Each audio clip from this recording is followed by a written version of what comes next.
Olá, eu sou Gabriela Veras, apresentadora do podcast do Nosso Meio. Estamos aqui no episódio 100 do podcast do Nosso Meio, um episódio especial. E estou aqui para falar da nossa 15ª edição impressa com o tema Reputação, o bem mais valioso de marcas e pessoas. Estou aqui com Chagas Vieira, secretário-chefe da Casa Civil do Governo do Ceará, que participou da nossa edição impressa. Chagas, muito obrigada pela sua participação no nosso impresso e no nosso podcast, uma dobradinha aí. Eu queria que você contasse um pouquinho sobre reputação. Você entrou no jornalismo aos 19 anos e você vem aí liderando a Casa Civil. Eu queria que você contasse como você construiu a reputação da sua carreira ao longo do tempo e como isso fez você chegar onde você está agora. Em primeiro lugar, Gabriela, eu agradeço, o convite do Nosso Meio. Para mim é uma honra participar e mais feliz ainda de estar participando de uma edição histórica, de número 100, depois de participar da revista.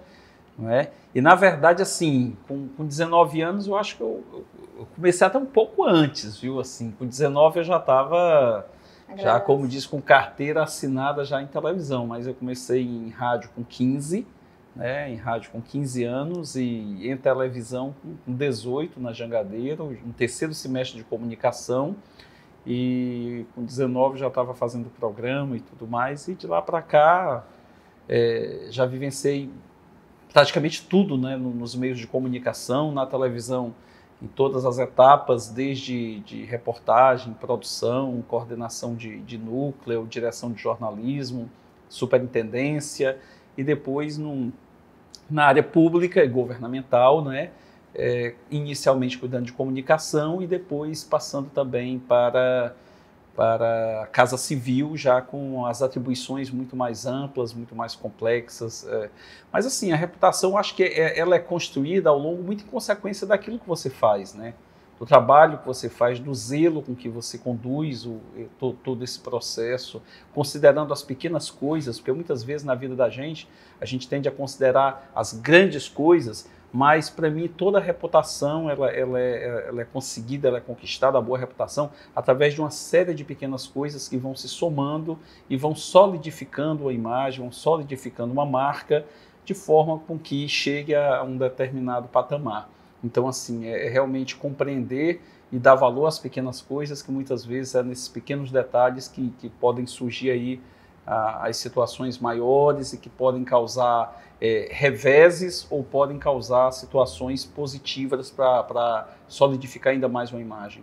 Muito bom. Lá atrás você tinha esse objetivo de atuar em cargo de gestão ou era sempre jornalismo, só pensou na comunicação? Sempre comunicação, nunca pensei. Até porque, assim, ser muito jovem ainda é difícil você pensar em ser gestor, em comandar. Não, inicialmente eu só pensava mesmo em estar no microfone. Comecei no rádio, no rádio do interior, com 15 anos. Queria estar me comunicando, depois na televisão, já como repórter, de estar aparecendo como apresentador, não pela vaidade de aparecer, mas é porque eu me sentia bem estar contando histórias, estar conversando com as pessoas, estar interagindo, estar dialogando. Então, assim, sempre foi muito nessa questão. Passar um pouco a seguir por essa questão da gestão na comunicação foi meio que natural, acho que muito pela minha característica. Eu sou uma pessoa que sou muito intensa e me envolvo muito profundamente nas coisas, nos projetos que eu desenvolvo. Então, assim, eu quero participar, eu quero interagir, eu quero dar ideia, fico querendo cobrar, Então, assim, de repente eu começo como uma parte pequena do projeto, mas já começa a ir buscando espaço e pela minha característica mesmo, entendeu? Como disse, de ser muito intenso, de querer participar de todo o processo, de liderar o processo, de discutir, enfim, com as dores e amores que todo o projeto representa. Então, assim, eu acho que essa questão da gestão ela veio de uma forma muito mais natural pela liderança que acabou sendo exercida ao longo do tempo. Muito bom. Vi algumas entrevistas suas e você disse que você acha que tem que liderar pelos exemplos. Perfeitamente. Quero saber como você faz isso na Casa Civil. Exatamente dessa forma, porque, veja bem, eu não acredito na liderança que você faz, que você chegue para o teu grupo, para a tua equipe, para todos que fazem parte do projeto e diga, olha pessoal, eu quero dessa forma, e você faz diferente. Então, assim, eu acho que não é que a melhor forma de liderar seja pelo exemplo. Para mim, a única forma de liderança que consegue resultados exitosos é do exemplo, é de você dizer que você mostrar que você realmente faz parte. Então, assim, eu me envolvo muito, mesmo quando eu passei a assumir algumas atribuições mais complexas, com mais desafios. Mesmo assim, eu nunca me desapeguei das pequenas, aquilo que era considerado as menores coisas.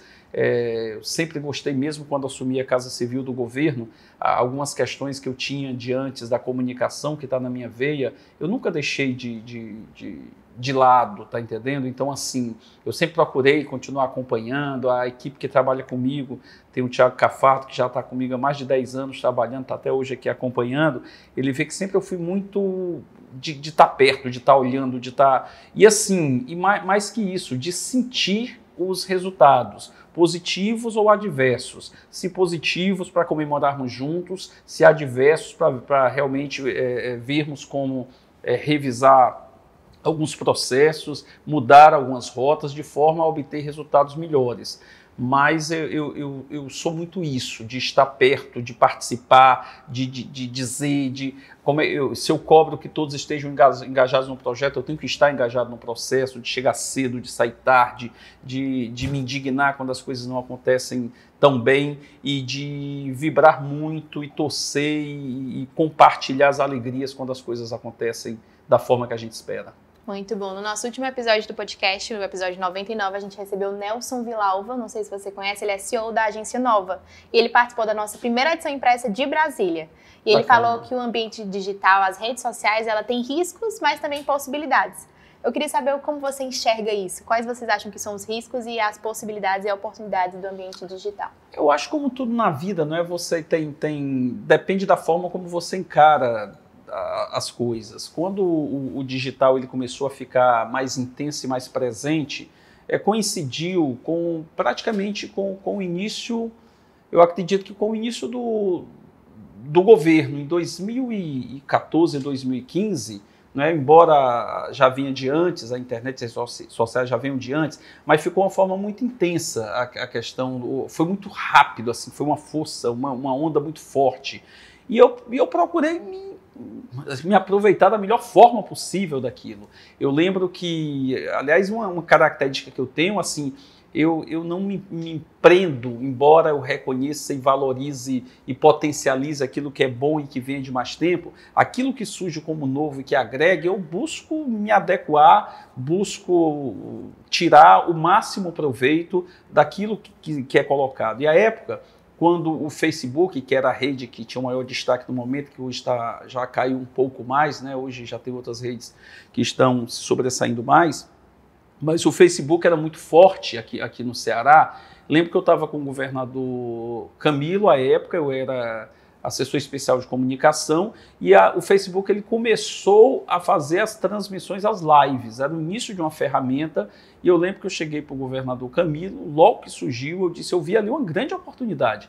Eu disse, rapaz, a gente tem condições nessa ferramenta nova que está surgindo, o governador está interagindo diretamente com as pessoas, né, conversando com as pessoas, para dar uma proximidade maior com as pessoas. Eu cheguei para o governador, até então nenhum governador utilizava aquela ferramenta para um contato mais permanente com a população. Cheguei para o governador e disse, governador, vamos fazer um bate-papo semanal com a população. Olha que você tirar mais de 1 hora da agenda de um governador, que é uma agenda intensa, e dizer, você vai parar tudo que você está fazendo, toda a agenda, você vai ficar diante de um celular e você vai fazer uma transmissão aqui, você vai conversar com a população. E eu disse assim, vai ser de uma forma diferente, não vai ter intermediário, não vai ter um apresentador que vai estar apresentando, fazendo pergunta, é você que vai conversar com a população. As pessoas querem conversar, querem estar mais perto do gestor. Então a gente criou a época, a gente conversou muito, eu, Thiago, a equipe, conversamos. De cara ele se convenceu. À época, quem estava em chefia de gabinete, Casa Civil, dizia, mas tirar 1 hora do governador. Disse, não, mas não é tirar, nós vamos aproveitar bem essa hora do governador. E uns diziam assim, rapaz, você vai expor o governador a uma situação dessa? Vão bombardear o governador. Rapaz, se a gente não estiver preparado, meu irmão, para estar conversando com a população e está dialogando e está interagindo. E assim, foi uma das experiências mais exitosas que nós tivemos. Eu acho que ali começou muito o Camilo Santana, aquele cara que virou um fenômeno nas redes sociais com o tempo, tudo de forma orgânica, sabe? Nada impulsionado.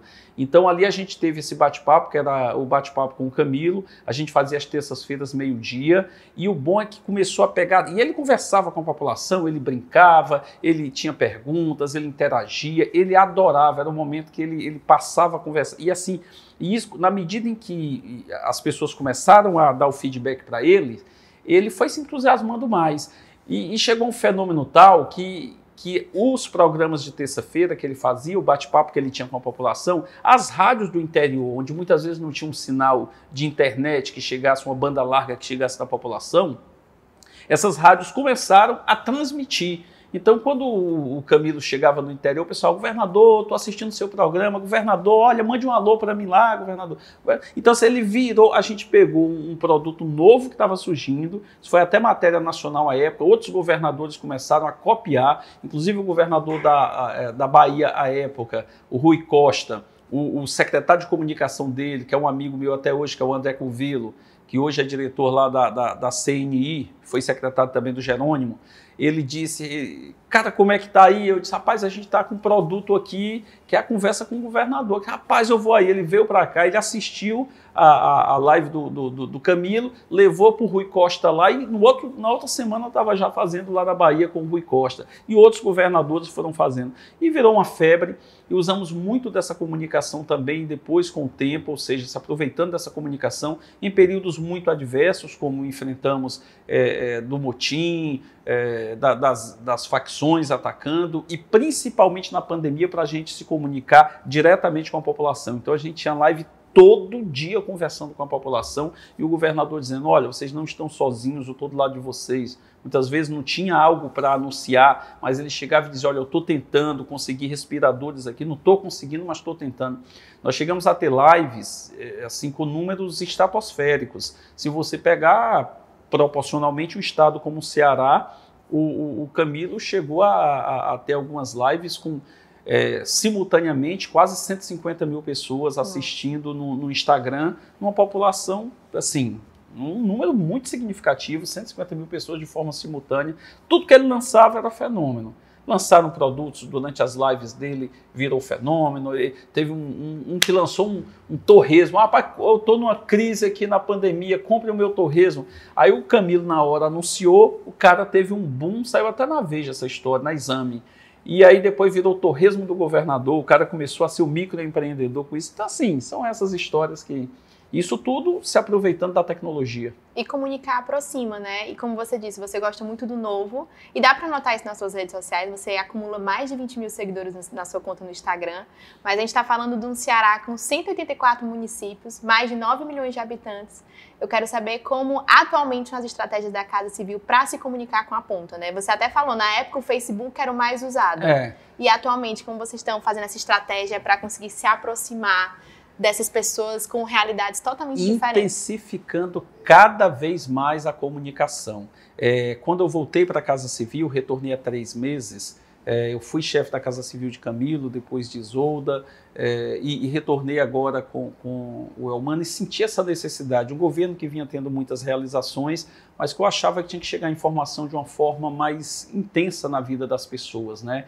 Então, assim, primeiro que você até citou que nas redes sociais eu sempre participei, eu sempre fui um cara, eu fui de comunicação minha vida inteira, mas no setor público eu sempre fui muito low profile, tá, entendeu? Tá meio...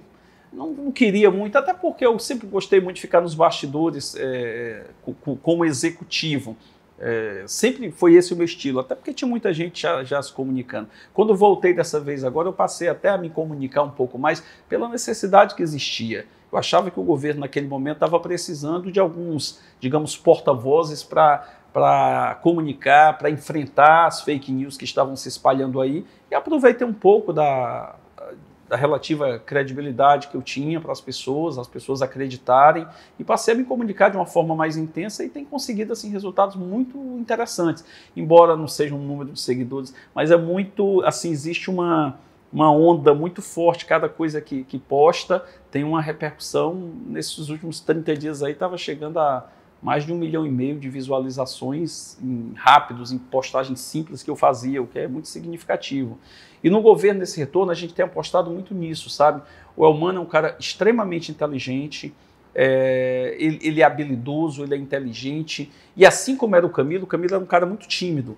E as pessoas diziam, porra, os 2 primeiros anos do Camilo, o Camilo era um, depois o Camilo começou a ser outro, começou a ser um cara mais desenvolto. Eu acho que aquilo já tinha nele, só que precisava ser melhor desenvolvido. E no Elmano a gente está fazendo justamente isso, é desenvolver um potencial que tem nele. Nós não estamos forçando absolutamente nada, ele é um cara inteligente, quando a gente tira ele a gente pensa um pouco fora da caixinha e tira ele da zona de conforto, ele diz, rapaz, vamos lá, você tem que, a gente está conversando com a população, com mais leveza, tá entendendo? Comunicando com mais leveza, enfrentando aí esse bombardeio de fake news com a verdade está do nosso lado, então nada melhor do que a gente se comunicar com a verdade. E ele tem topado, ele tem feito vídeos, interagido muito mais, e nas redes sociais dele mesmo, eu estava vendo que ele tem hoje em torno de 338 mil seguidores e está crescendo numa velocidade grande.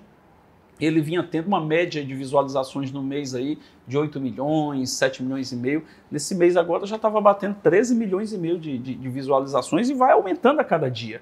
E a gente tem feito essa comunicação mais leve com ele tem topado, sabe, tem sido bacana.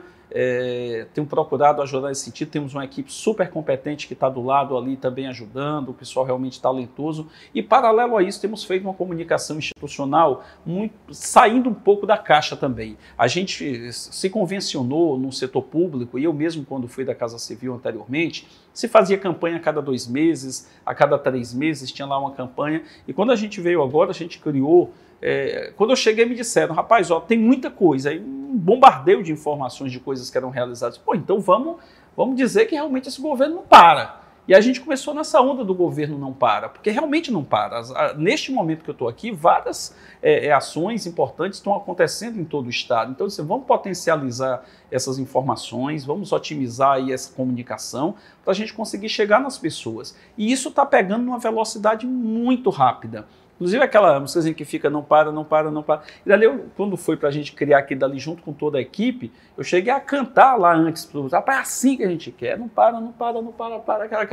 E aí o pessoal pegou, o pessoal super capaz lá da agência pegou, montou lá num jinglezinho lá do Não Para, e ficou de uma forma que a gente está fazendo agora uma comunicação toda semana, com uma propaganda nova. Não é aquela coisa de uma campanha a cada 3 meses. Tem as campanhas de sustentação que ocorrem aqui, mas paralelo a isso, e é bom até para os veículos de comunicação, porque tem uma previsibilidade, inclusive, de comercial, mas nós temos ali em que toda semana contratamos 4, 5 jovens, temos um celular na mão, eles rodam o Ceará e eles estão fazendo essa comunicação.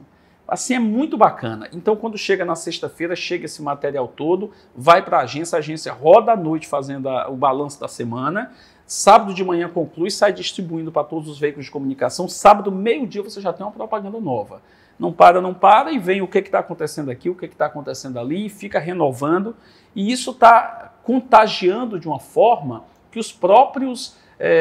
isso é que é bacana, os secretários estão entrando nesse ritmo. Como eu tenho gravado muito vídeo, o governador tem gravado, a gente está na campanha, os secretários acabaram, que são pessoas competentes e vinham fazendo um bom trabalho, mas estavam meio que, digamos assim, meio adormecidos, adormecidos ali, pessoas super competentes com potencial gigantesco, cara, que tinham como se comunicar mais.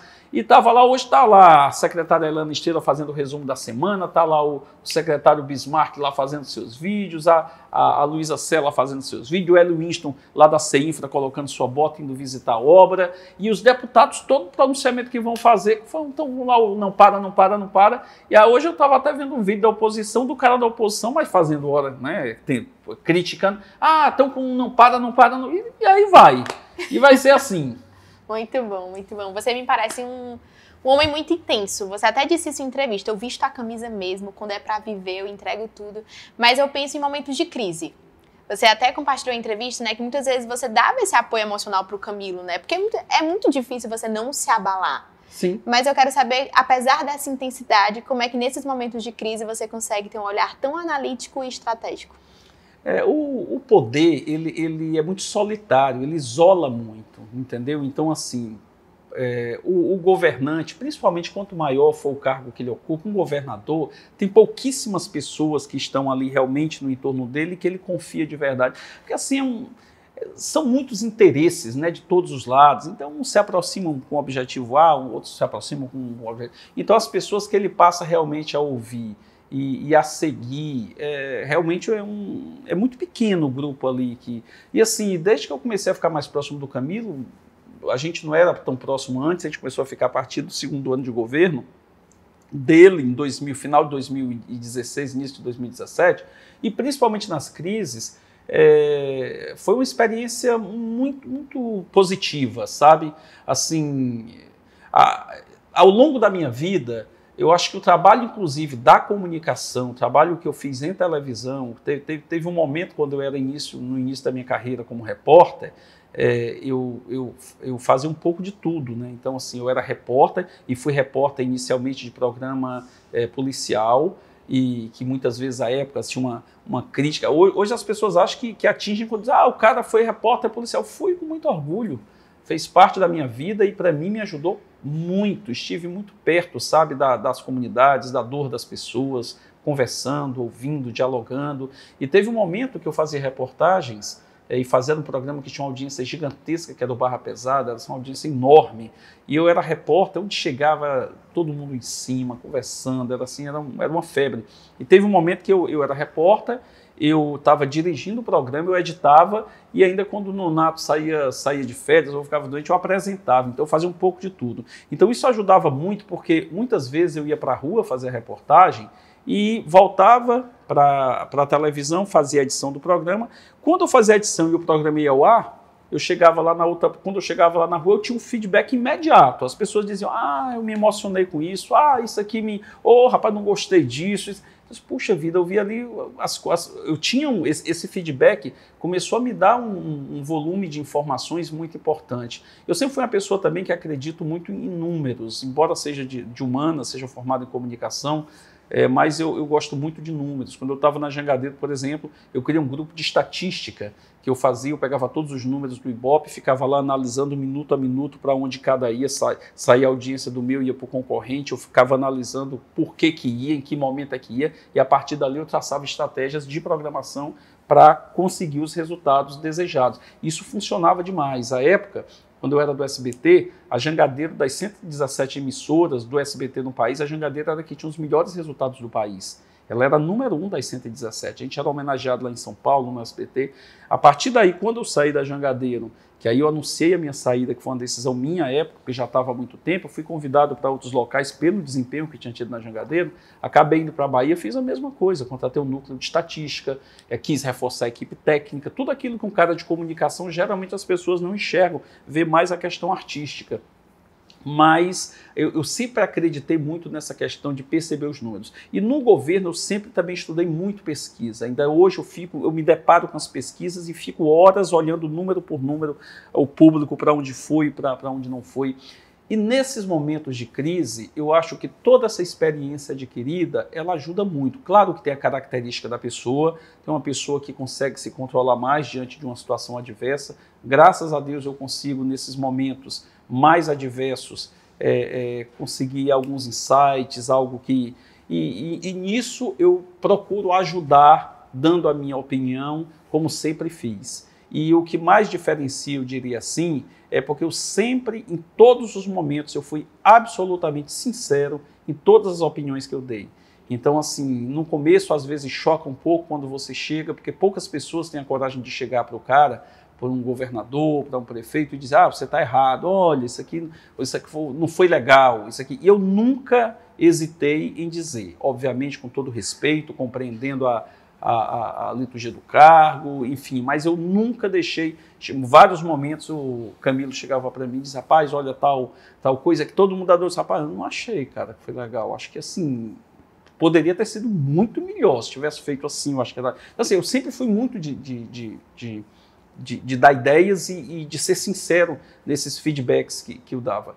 E nas crises, eu sempre também dei opiniões sinceras, procurei ajudar e cresci muito, né? Hoje estou muito mais maduro, consegui desempenhar um papel bom com o Camilo no primeiro governo, no segundo governo, junto com toda uma equipe, tanto que ele foi reeleito com 80% dos votos. Essa é a prova maior realmente de que a população validou aquele trabalho que tinha sido feito, mas mesmo assim, olha que ele foi reeleito com 80% dos votos, ele foi eleito senador no segundo governo com quase 80% dos votos, elegemos no primeiro turno o Elmano, à época que começou com 4, 5, elegemos o Evandro prefeito agora, mas eu sempre acho que a gente tem que fazer alguma coisa melhor. Então hoje eu estou procurando ser muito melhor do que eu era antes e procurando enxergar melhorias nos erros que eu já cometi. Muito bom. Você até trouxe isso na nossa edição impressa, né? Você disse que enquanto a gente está vivo, a gente está pronto para amadurecer. Então, não tenho dúvida. Você está sempre como aprendiz. Eu só não aceito a gente cometer os mesmos erros. Agora, erros diferentes a gente até que pode cometer. Agora, errar de novo a mesma coisa, que aí não dá, né? Isso é sabedoria. Na nossa edição impressa, a gente contou com 32 profissionais, mais de 20 marcas. E você, inclusive, disse na nossa edição impressa que o seu papel é fortalecer as políticas do Ceará e pontuou que avanços sustentáveis são alcançados por meio da colaboração entre governo, sociedade e setor privado. Agora eu quero saber, como plataformas como o nosso meio de conteúdo, qual é o nosso papel aí? O que é que a gente pode fazer para fortalecer o crescimento do Estado e contribuir com isso? Eu acho o papel muito importante. A partir do momento, vocês conseguem também juntar pontos, né? Quando eu voltei para o governo, me diziam qual vai ser o seu principal papel no governo. Eu acho que assim, inicialmente, partindo de um ponto realmente de partida, sendo redundante, mas era a primeira coisa, era unir os pontos, tentar realmente pegar o que cada um tem de melhor aqui, o que com suas virtudes e seus defeitos, e procurar unir tudo isso e tirar o melhor.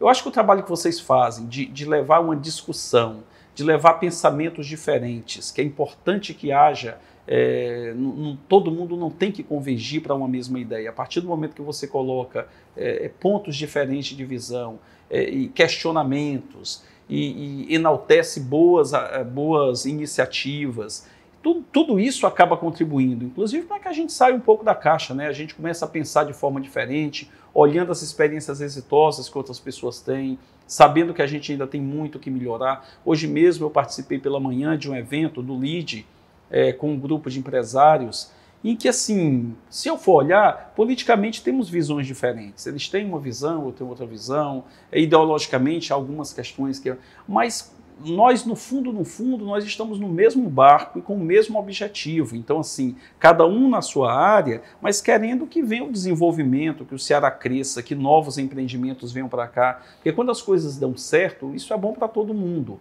Então, o que a gente tem é que compreender que somos diferentes e nos completar para buscar o melhor. E foi esse o diálogo que eu tive hoje com eles lá do LEAD, com os empresários, dizendo isso: olha, temos falhas, temos virtudes, vocês também têm, que com diálogo, com transparência, com respeito, a gente consegue avançar.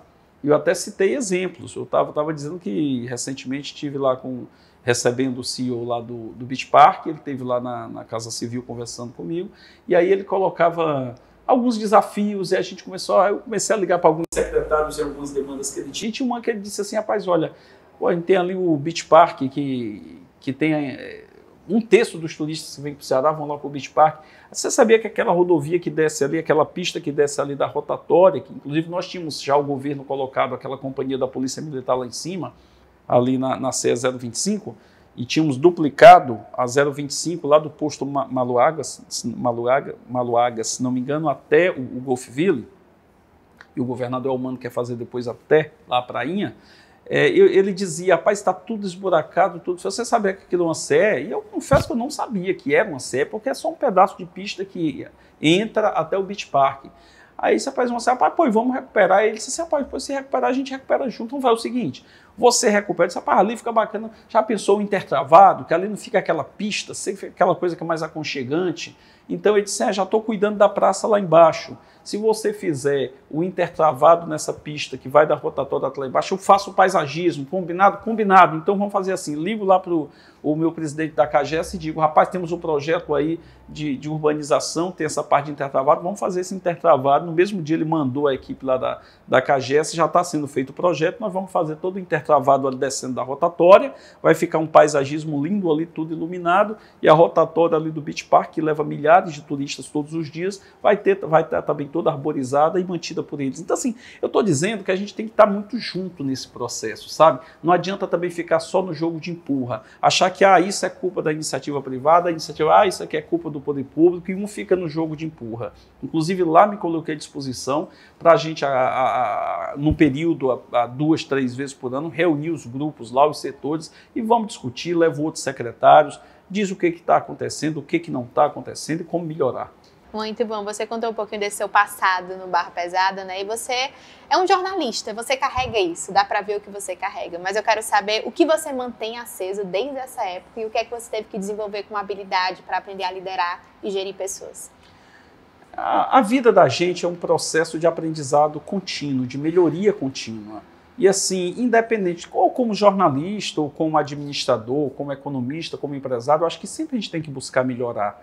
Então, assim, naturalmente, foi um processo meio que natural eu ir começando a ocupar posições de liderança, né, e passar mais para ser um executivo de comunicação, e depois eu vim para o outro lado, que é o lado do governo. Vim despretensiosamente por uma experiência nova, fui para a campanha do Camilo em 2014 sem nenhuma... À época eu estava prestando consultoria para o SBT da Bahia, o SBT de Pernambuco, não tinha nenhuma pretensão de continuar no governo, desenvolvi um trabalho, também não me apego, não tenho vaidade a poder nenhum, zero, não iria ficar no segundo governo. O Camilo, que se transformou num amigo, me convidou, insistiu, eu fiquei no segundo governo, e não estou dizendo isso para me achar melhor, me achar pior. Quis sair na saída do Camilo, até um pouco antes. A professora Isolda, quando assumiu o governo, insistiu para que eu ficasse, para você ter uma ideia, e ela sabe disso. Eu fiquei mais de uma semana para dar resposta a ela, que ia continuar, então eu fui da Casa Civil de um segundo governador, e quando fui para a campanha do Elmano, e terminou a campanha, o Elmano, quando a gente estava comemorando lá, olhando a apuração e comemorando, aí eu abracei ele e disse assim, não tem... Você sabe que agora o trabalho vai começar, porque você vai ser meu chefe da Casa Civil. Eu disse, amigo, não vou. Adorei fazer a campanha, mas realmente eu não estou com plano nenhum de continuar, não tenho vaidade de poder. E ele publicamente disse isso, que tinha me convidado, até se expôs de estar dizendo isso. Me convidou e eu não aceitei, realmente não aceitei. Então fiquei um período fora, sem vaidade mesmo de poder, toquei alguns projetos que já vinha tocando, ajudava como amigo a ele, ao Camilo, que também tinha me convidado para o Ministério lá da Educação, e também eu não quis. Foi um período importante para eu enxergar um pouco de fora tudo aquilo que eu tinha passado, os erros e acertos que tive, e quando voltei, também não tinha nenhuma pretensão de voltar.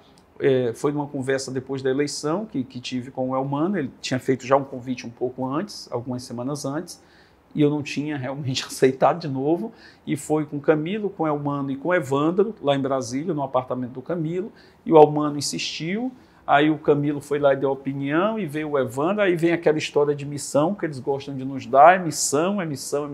Enfim, eu aceitei realmente por um projeto, estou feliz por ter aceito, e minha família, minha esposa não gostou, ninguém gostou lá da minha casa, então assim, porque realmente você passa a ter uma dedicação quase que exclusiva ao trabalho, principalmente como eu sou muito intenso, de manhã, tarde e noite resolvendo o problema.